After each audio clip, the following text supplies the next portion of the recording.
Реңк дегеніміз бұл бір түстің түрленуі. Жаңа бояу реңктерін шығару үшін бір түске басқа түсті қосу керек. Сонда бір түстің алуан түрлі реңктерін алуға болады. Мен сендерге жасыл түстің реңктерін көрсетейін.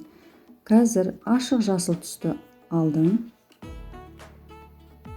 Келесі изумруд түстес жасылды көрсетіп жатырмын. Одан кейін шөпке ұқсас жасыл түс. Келесі көкшіл жасыл түс. Енді жасыл түстердің басқа түстермен араласуын көрсетейін. Ашық жасыл түсті алып, оған сары түс қосамын.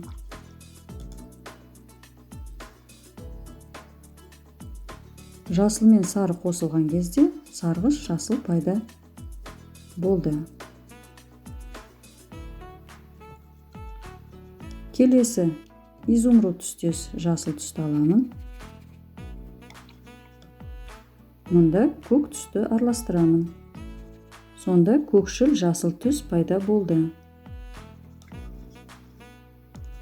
Келесі шөп түстес жасыл түске қара түсті қосамын.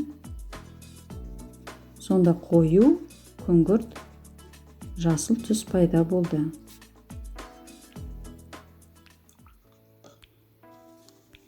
Келесі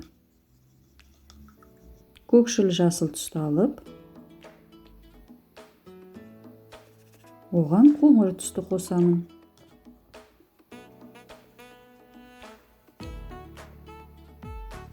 Жасыл мен қоңыр қосылған кезде шөп тектес жасыл түс пайда болды.